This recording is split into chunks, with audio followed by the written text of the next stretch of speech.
Muy buenas, os voy a intentar contar brevemente mi caso para que pueda servir de referencia para gente que ya se encuentre en esta situación, como me encuentro yo, o para potenciales futuras víctimas que se pueden enfrentar también a esto.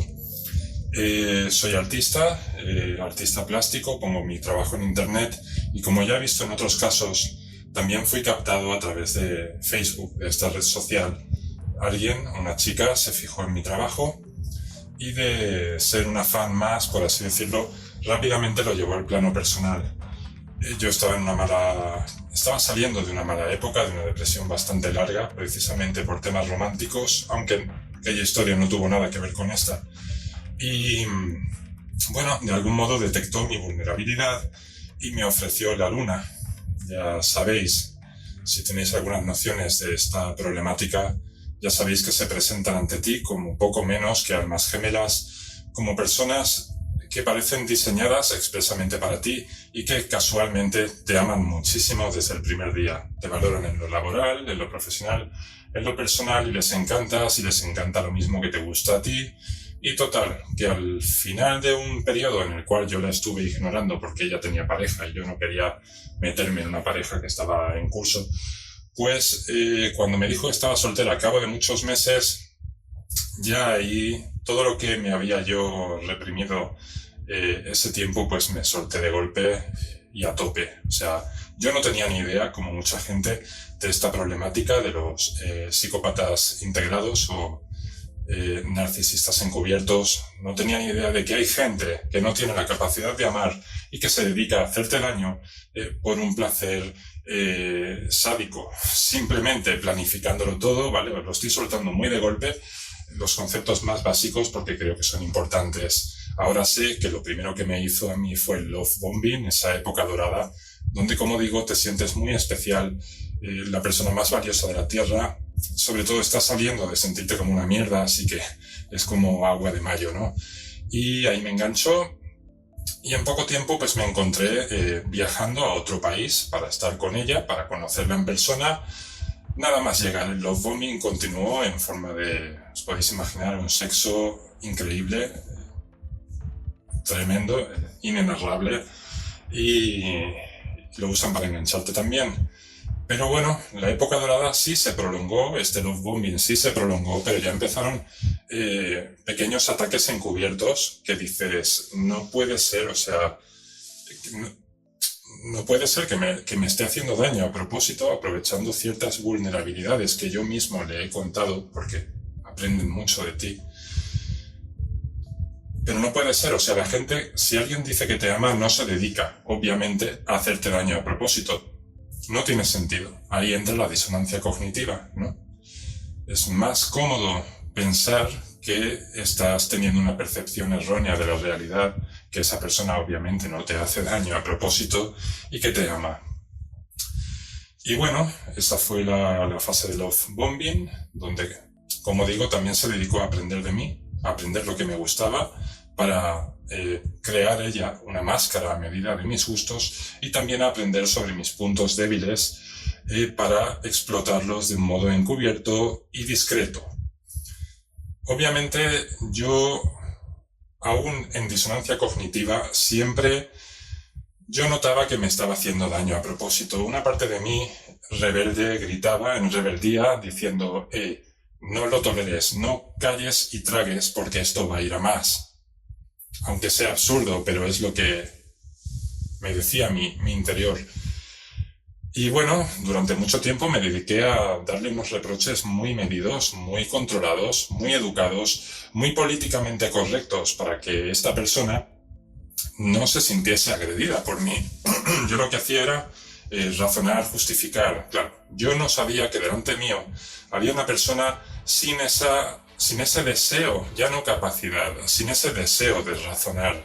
Esa persona no le interesaban mis razonamientos porque ya resulta que ya sabía perfectamente que me estaba haciendo daño a propósito y para qué me estaba haciendo daño, para ir erosionando mi personalidad, mi autoestima y convertirme en el despojo humano en el que me convirtió. Los ataques encubiertos nunca pararon, empezaron desde casi el principio del love bombing, terminó el love bombing y los ataques encubiertos fueron a más, estimulaban mi sensibilidad. En este caso, mi sensibilidad era hacia tener información, al recibir información sobre el pasado sentimental o sexual de mi pareja. Entonces, acabé, en este caso, con una cantidad enciclopédica de información sobre su sex en mi cabeza. Y no entendía por qué ese caudal de información jamás se detenía. Ella se hacía la sueca, ella se hacía la loca. También, ahora sé que es una técnica de ellos que está identificada. Pero bueno, yo seguí ahí sintiéndome muy culpable por no parar de reprocharle. Ella, por supuesto, rápidamente empezó a presentarme ante su entorno como una persona pasivo-agresiva. Yo no tenía ni idea de qué era eso. Pero no, o sea, yo no era pasivo-agresivo porque yo no tenía esa intencionalidad oscura detrás de mis reproches. Mis reproches siempre eran constructivos para que esa situación parase.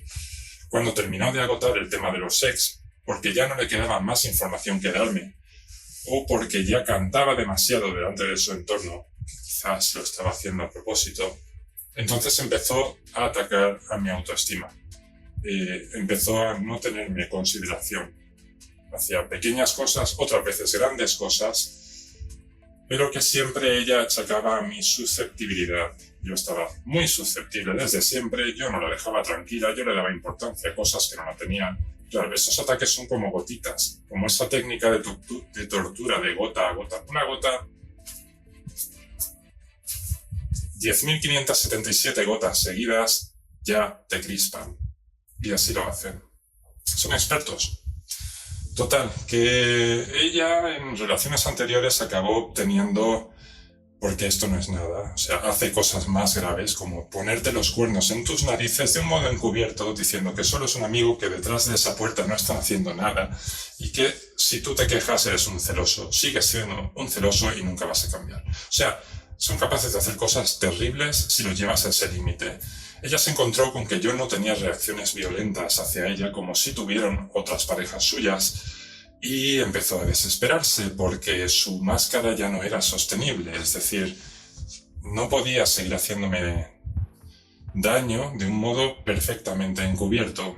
Y por muy fuerte que ella me golpease, yo nunca le pegaba una hostia, ni la violaba, ni nada, porque también, por supuesto, eventualmente me quitó el sexo, ya dejamos de tener sexo y ya sabéis que primero te dan mucho, luego te lo quitan y te produce un síndrome de abstinencia, no solamente a esa intensidad sentimental, sino también al sexo. Me quitó el sexo de golpe, pero seguía durmiendo conmigo.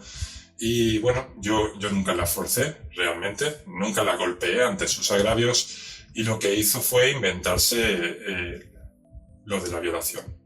De repente me dijo un día, mira, no estamos teniendo sexo porque tú me violaste.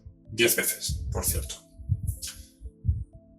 Bueno, ¿cómo te quedas? Pues flipas muchísimo. Y desde luego piensas, si una persona te está diciendo que la has violado, será por algo. Es una acusación muy grave que nadie en su sano juicio hace si no tiene sus motivos.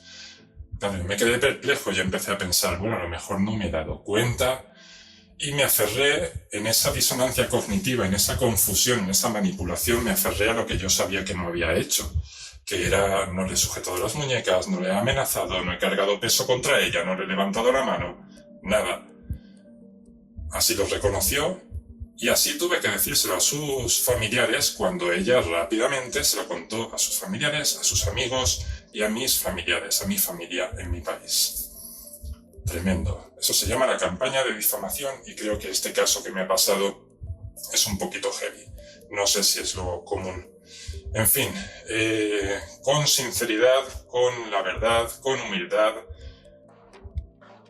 y con el apoyo de su familia que me dieron, digamos, la presunción de inocencia y la oportunidad de explicarme dentro de lo confundido que yo estaba, logré que me creyeran que yo no la he violado y ella intensificó más, o sea, terminando ya rapidito me vi esposado en un coche de policía por una falsa denuncia de violencia de género, donde al final se la llevaron a ella porque ella era la que me había golpeado a mí buscando una reacción de agresividad por mí, una respuesta agresiva por mi parte que no obtuvo.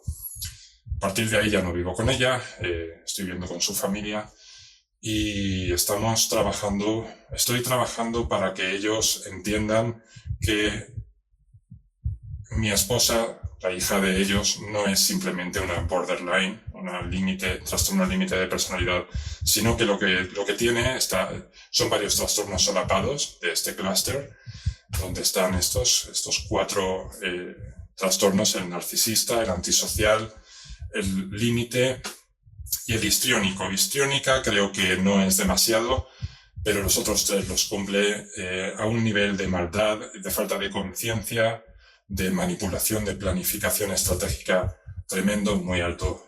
Bueno, se termina el tiempo, espero haberlo resumido, y simplemente, si detectáis red flags, banderas rojas, no esperéis y poneos a salvo. Nadie vale vuestra vida, porque podéis acabar suicidándoos.